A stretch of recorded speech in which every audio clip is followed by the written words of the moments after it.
Hello everybody, I'm your host Julia and welcome to the Potomac View. The Potomac View is an English program that allows Chinese dissidents to share their perspectives and personal experiences that would otherwise be censored by the Chinese government. In the previous episode, I shared the story of Li Chunxin, a talented Chinese ballet dancer who decided to stay in the US after refusing to be repatriated to China.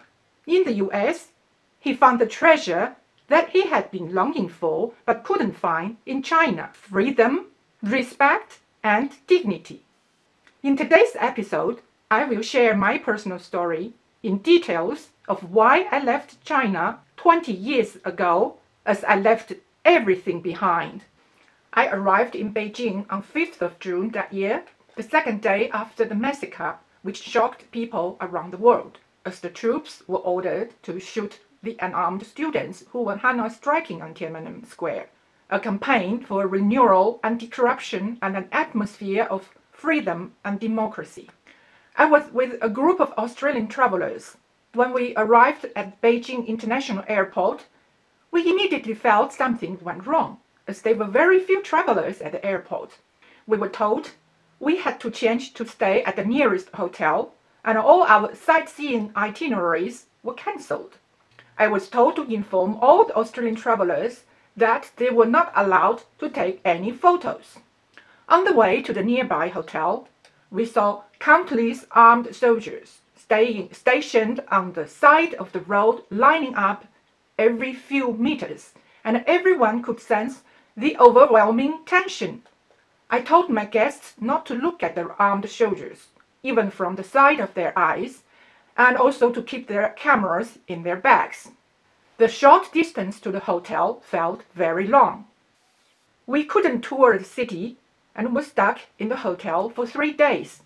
The 3 days seemed endless. My guests were so afraid that something bad was going to happen to us, and they kept being by my side like children seeking assurance from parents.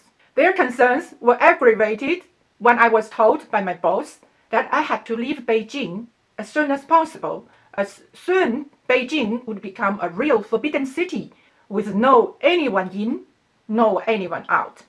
The central government was so afraid of the truth of the Tiananmen massacre to be unveiled by the outside world that the city was locked down. The people were forbidden to witness, question, or rebel, or else they would face serious consequences. I was forced to leave earlier than my guests with concerns over their well-being and safety. Days later, I received telegrams from them advising their safe landing in Australia. They told me they were scared to death seeing so many tanks on the extremely quiet street, a scene they had never seen in a peaceful city and would never forget in their life. My glimmer of hope for freedom, democracy, and equal opportunity in China was totally crushed when I knew the Chinese Communist Party, the CCP, had those unarmed students and civilians shot in Beijing, and thousands of people lost their precious and innocent lives.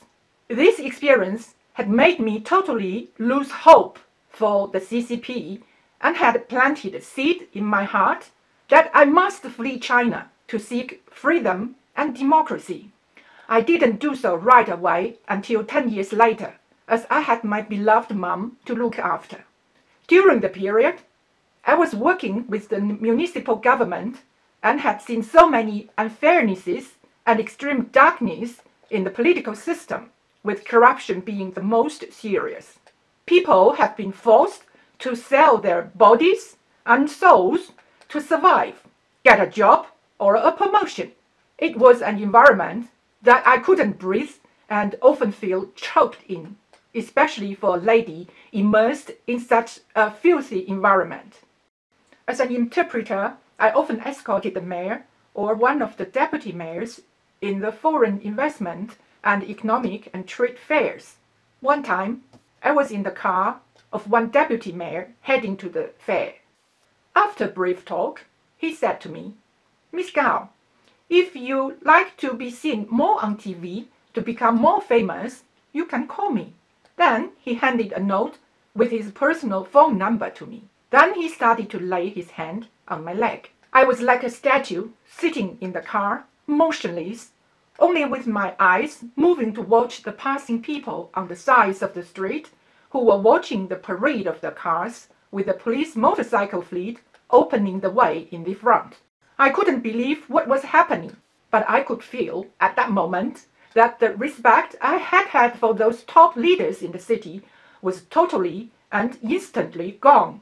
Of course, I never called the deputy mayor who gave me his personal contact number.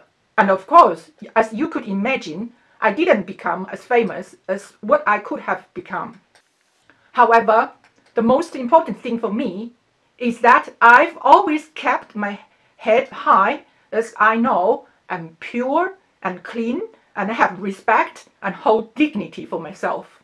Later on, when I shared my story with my best friend working on the local TV station, she said, "Those bastards often say this to the ladies around them. If you don't let me on, you won't be on." I have no words to describe those CCP officials. She told me she had seen so many things like this on the TV station. And not to my surprise, my friend left China for the US eventually. Foreign investment has always been the key to boosting the economy in China in the last 4 decades. So every year, the municipality will send a report to the central government, reporting the total foreign investment in the city. Numerous times, I had seen the deputy director in my bureau collecting the statistics, analyzing them, and fabricating the figures himself with the reasoning like this. The figures had to be higher than last year, as it is a must, but we cannot make them too high, as we have to make sure next year they are going to be higher than this year. It is just ridiculous that the numbers are all made up like this as a joke. Because of being an insider in the municipal government, seeing so many deceptive behaviors of the leaders, I totally believe the possibility when it is revealed that the population of China is actually 1 billion instead of 1.4 billion. With a saying that goes like this, subordinates lie to superiors, superiors lie to the president. Any bizarre things could happen in China. If you ask a student in China what they want to become, almost everyone would say that they want to become a political leader, as power means money and privilege there. However, I was not proud at all to work in the municipal government sector, as I couldn't see any value the government produced. Instead, deception, corruption, and soul crouching are everywhere. Not only was the work environment challenging, but also the daily life. The ordinary people are suffering from no clean water, air, or safe food. The decades of foreign investment attraction hasn't significantly improved people's lives as the CCP officials and their children skim the profits. In exchange, we've been suffering from serious air and water pollution. To make things worse, corruption has become the historically worst, and ordinary people are just the grassroots with no one to care about them. There is no food safety supervision in the market, and everywhere poisonous chemicals are added into food to increase yield for lucrative profits. A slogan by the Chinese Communist Party to describe American people in the 60s was that the Americans are living in deep water and heat.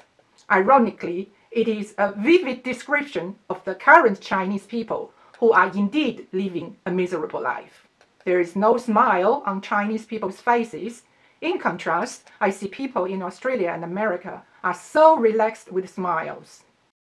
I am very grateful that I am living in Australia, a country of freedom and democracy. But I have not forgotten my compatriots in China. That's why we are doing the program to reveal the truth about China in the hope that China will go through a transformation to bring freedom to its 1.4 billion people.